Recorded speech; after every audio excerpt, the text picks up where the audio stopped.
This is Scott the Fix Guy. Today we're dealing with a GE washer that isn't spinning, and we're going to try and figure out what's going on.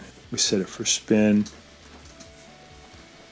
and we're not getting any kind of result. You can hear the drain going, but it won't start spinning. So we're going to test a couple of things. Could be the little lid switch is malfunctioning, but also sometimes it's just the water pressure switch that's having trouble. I'm putting a little magnet on the lid switch, and I can hear it activating the drain. So I think the lid switch is working. So I'm going to open up the front panel. I've used a paint scraper to push in on the clip that's located about 2 inches in, 3 inches in from the right side and left side, and then I can remove the front panel.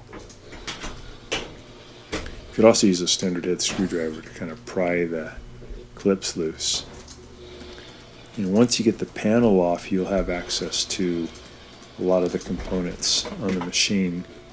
The one we're looking for, though, is a little tube that goes down to the tub, and that tube is used to help the machine figure out if it has water in it or not. Putting the paint scraper in on those two sides, and we'll pull that front panel off. Here's the tub. Over here on the left side is the little tube that goes up to the pressure switch. Sometimes they get full of detergent and dirt, and they don't send the right amount of air pressure up to the pressure switch, and then the machine won't be able to go to spin. It has to think that there's basically no water left in the tub before it'll try to spin. So now we do get a spin result because we cleaned up the tube a little bit. We're going to go over how to do that. It's pretty easy. Just going to lift up on that tube to pull it out. I should be able to blow on that tube and hear the pressure switch clicking. If not, it might be a little bit plugged up. So if you have like a straightened coat hanger or a long skinny screwdriver or a pipe cleaner, you can put it in that tube and you can try to get some of that debris out. So this one had just a bunch of junk that had somehow worked its way from the tub up into the tube over the years. Kind of clogged it up. I'm also looking at where the tube hooks up, making sure that's not all full of junk. So I'm using a little dental tool to get in there and clean that stuff out. And it doesn't take a whole lot to cause the wrong signal to be sent to the pressure switch. It basically has to know that there's no air pressure going up through that tube because there's no water in the tub, and then it'll let it go to spin. If it thinks there's water in the tub, it won't go to spin because that could actually damage, the weight of the water could damage the tub and the mechanism. So I'm cleaning out that tube, and we just put that tube back on, and you're ready to go. If that tube ever falls off due to a real heavy duty load, then the problem is the machine will just continually fill, and you can have a really bad flood situation. It's one reason why you don't want to overload your machine, because it'll wiggle around so much that sometimes it'll knock that tube right off. So we definitely found some junk caught in there. It'll just take you a couple of minutes to clean all that out.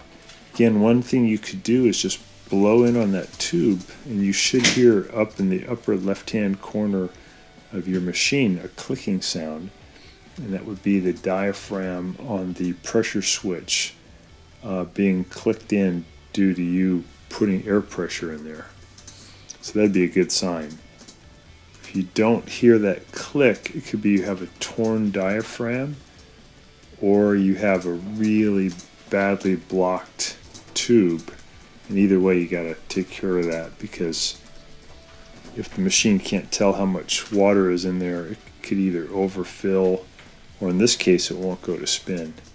So I put the tube back on after I cleaned everything and put it all back together. I'm going to take it for a test to see if it's going to spin okay. These only go to spin if you have the lid closed, for safety's sake.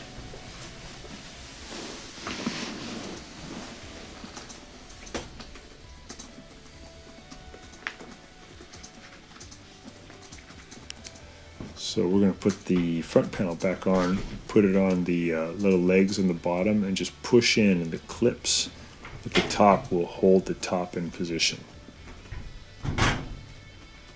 There we go.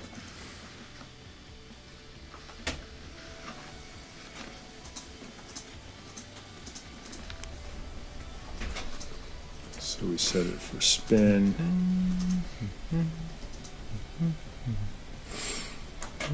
Give it a little test.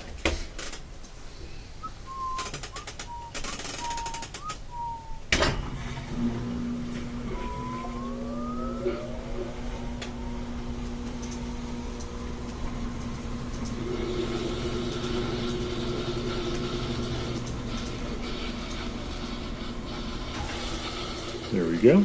So it's back working because it can tell now that there's no water in there. So it'll allow it to go to spin. Always good to test it a couple of times just to make sure you got it. And then when we open it, it's spinning really fast. Good. Interesting, huh? So hope this helps you. Thanks so much for watching, and please subscribe when you get a chance.